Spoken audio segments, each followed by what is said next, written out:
Hello friends, welcome back to my channel. I am Dr. Meena, practice in Pune, Maharashtra since more than 13 years.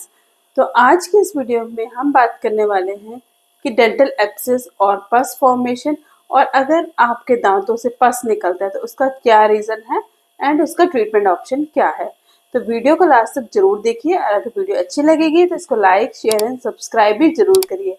So let's start the video. आपने कई बार notice किया होगा कि कभी कभी आपके दांतों से पस डिस्चार्ज होने लग जाता है, यानी कि ऐसी स्वेलिंग आ जाती है जैसे आप फोटो में देख रहे हो और वहां से पस निकल जाता है।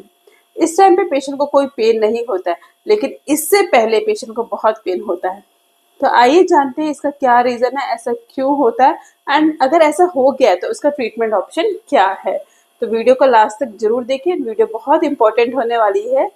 तो सबसे पहले जानते हैं कि दांतों में पस फॉर्मेशन होता क्यों है, दांतों से पस क्यों निकल गया, इसका रीजन क्या होता है।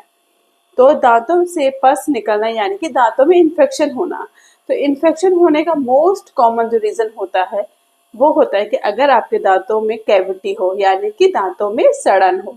तो अगर किसी के दांतों में सड़न हो, होल हो, कैविटी हो, तो उस टाइम पे पेशेंट को सबसे पहले जो सिम्टम्स होते हैं, पेन होता है एंड उसके बाद अगर आपने पेन किलर ले लिया या फिर आप इग्नोर करते हो उस पेन को एंड तो वो कन्वर्ट हो जाता है स्वेलिंग में और पस निकलने लग जाता है। या फिर कभी कई बार ऐसा देखा गया है कि पेशेंट के दांत में फ्रैक्चर हुआ, टूट गया होगा दांत एंड उसके काफी सालों बाद आपका वहां पे दांत ब्लैक हो गया, वहां से पस निकल रहा है। तो ये भी एक बहुत कॉमन होता है। बट मेन जो कॉमन रीजन है कि अगर आपके दांतों में इन्फेक्शन है तो ही पस निकलता है। तो आइए जानते हैं कि अगर ऐसा इन्फेक्शन है तो इसका क्या ट्रीटमेंट ऑप्शन है। तो अगर इस टाइप का इन्फेक्शन है कि दांतों से पस निकल रहा है और आपको दर्द हो रहा है एंड आपको स्वेलिंग आ गई है, तो सबसे पहले आप किसी नियरेस्ट डेंटिस्ट को विजिट करके उसका एक्सरे लेना पड़ेगा।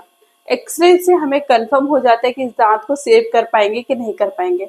मोस्टली केसेस में क्या होता है कि दांत को हम सेव कर पाते हैं एंड कुछ ऐसे केसेस होते हैं कि उनमें हमें दांतों को निकालना पड़ सकता है, बट वो चीज हमें एक्सरे से कंफर्म होती है। तो एक्सरे लेना बहुत जरूरी है। एक्सरे से अगर हमें कंफर्म हो गया है कि ये दांत में इन्फेक्शन है और ये दांत सेव कर सकते हैं, तो उसका एक ही ट्रीटमेंट ऑप्शन होता है, उसको कहते हैं रूट कैनाल ट्रीटमेंट। तो ये इसमें जो रूट कैनाल ट्रीटमेंट किया जाता है वो मल्टीपल बार पेशेंट को बुलाया जाता है। सिंगल विजिट में डिफिकल्ट होता है इस तरह के केस कंप्लीट करना, क्योंकि अगर पेशेंट को इन्फेक्शन है तो सिंगल विजिट में वो इन्फेक्शन नहीं जाता है, उसके अंदर हमें मेडिसिन डालनी पड़ती है दांत के अंदर एंड कुछ दिनों तक मेडिसिन ऐसी रहती है, उसके बाद हम फिलिंग डालते हैं। तो ये प्रोसेस में थोड़ा सा टाइम लगता है, 2-3 बार पेशेंट को बुलाया जाता है। हो सकता है कि 1 हफ्ते 1.5 हफ्ते तक ये ट्रीटमेंट चले, क्योंकि ये प्रॉपर टाइम चाहिए पेशेंट के दांत को हील करने के लिए। तो अगर आपके दांतों में पस डिस्चार्ज हो रहा है, ऐसी स्वेलिंग हो गई है और आप बहुत टेंशन में, तो पहले सबसे पहले टेंशन नहीं लेने का, आपको किसी नियरेस्ट डेंटिस्ट को विजिट करके उसको इमीडिएटली ट्रीटमेंट करने का है एंड उससे आपका दांत सेव हो सकता है। तो आज की इस वीडियो में यहीं तक था। If you still have any doubt, so just write me in the comment box. So thank you so much for watching my video.